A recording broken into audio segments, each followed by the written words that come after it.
मैं डॉक्टर बालेश्वर प्रसाद, देखिए ये ब्रेकिंग न्यूज। स्विमिंग पूल में हादसे के बाद नगर निगम पर उठे सवाल, खतरे में बच्चों की सुरक्षा, एक मासूम की गई थी जान। नई दिल्ली के पीतमपुरा में एक स्विमिंग पूल में बच्चे की मौत के बाद दिल्ली में सुरक्षा मानकों पर सवाल उठ रहे हैं। नियमों के उल्लंघन, अपर्याप्त लाइफ गार्ड और कोच की कमी के कारण अभिभावकों में चिंता है। कई पुल बिना लाइसेंस से चल रहे हैं, जिससे बच्चों की सुरक्षा खतरे में है। अधिकारियों और पुल संचालकों और सुरक्षा सुनिश्चित करने के लिए तत्काल कदम उठाने की आवश्यकता है। दिल्ली में पीतमपुरा स्थित नगर निगम के स्विमिंग पूल में एक बच्चे की मौत के बाद राजधानी में अभिभावकों के बीच गहरी चिंता का माहौल है। स्विमिंग पूल में बच्चों की सुरक्षा को लेकर सवाल उठने लगे हैं। बच्चों को तैराकी सिखाने वाले इन केंद्रों में सुरक्षा मानकों की अनदेखी अब जानलेवा बनती जा रही है, क्योंकि स्विमिंग पूल में ज्यादा मुनाफा कमाने में नियमों को नजरअंदाज किया जा रहा है और मानकों को पूरा नहीं किया जा रहा है। जहां 25 मीटर की स्विमिंग पूल में कम से कम 2 लाइफ गार्ड, एक महिला व एक पुरुष कोच होना चाहिए, लेकिन ज्यादातर स्विमिंग पूल में या तो एक ही कोच होता है या फिर एक ही लाइफ गार्ड होता है, जिससे यहाँ प्रशिक्षण लेने वाले बच्चों व लोगों की जान को जोखिम में डाला जाता है।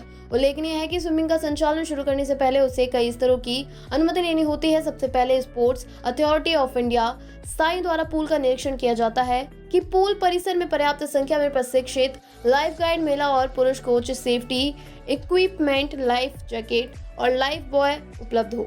इसके पश्चात दिल्ली पुलिस और नगर निगम द्वारा अंतिम अनुमति दी जाती है। दिल्ली सरकार के 26 स्विमिंग पूल संचालित होते हैं, वहां पर भी संचालन मानकों पर खरा नहीं उतर रहा है। स्विमिंग पूल ना तो पर्याप्त कोच हैं और ना ही पर्याप्त लाइफ गार्ड। जहां पर है भी वहां पर हर वर्ष होने वाली इनकी नियुक्ति की प्रक्रिया भी अक्सर देरी होती है। एनडीएमसी के 3 स्विमिंग पूल में इस वर्ष स्विमिंग शुरू नहीं हो सके, क्योंकि संचालन और कोच व अन्य लोग। मध्य दिल्ली के करोल बाग में रहने वाले रजत बताते हैं कि स्विमिंग पूल में वह अपने बच्चों को गर्मियों की छुट्टी में प्रशिक्षण दिलाने चाहते हैं, लेकिन उन्होंने बच्चों की सुरक्षा की चिंता के चलते कदम पीछे खींच ली। उन्होंने कहा कि चाहे अलीपुर वाटर पार्क की घटना हो या फिर पीतमपुरा में एमसीडी स्विमिंग पूल की घटना हो, इससे अभिभावकों की चिंता बढ़ गई है।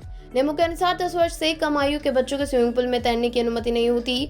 छोटे बच्चों के लिए अलग से 1.5 से 2.5 फुट गहरे किड्स पूल बनाए जाते हैं, जहां कोच और लाइफ गार्ड की निगरानी में उन्हें तैरना सिखाया जाता है। किसी बच्चे को बिना अभिभावक के निगरानी के बड़े पुल में भेजना गंभीर लापरवाही मानी जाती है। भारतीय स्विमिंग फेडरेशन ऑफ इंडिया के उपाध्यक्ष राजकुमार ने बताया कि अधिकांश प्राइवेट स्विमिंग पूल बिना वैध लाइसेंस के संचालित हो रहे हैं। 25 मीटर पुल में अधिकतम 25 लोगों को एक साथ तैरने की अनुमति होती है, लेकिन मुनाफा कमाने के लालच में कई पुल संचालक 100 से अधिक बच्चों को एक साथ बुला लेते हैं। ऐसे में यदि किसी बच्चे के साथ दुर्घटना होती है तो उसकी जिम्मेदारी न केवल पुल संचालक की, बल्कि उस बच्चे की निगरानी के भेजने वाले अभिभावकों की भी होती है।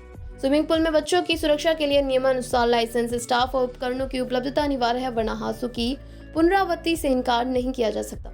इनके अलावा प्राइवेट स्विमिंग पूल में लाइफ गार्ड और कोच की भी कमी पाई जाती है।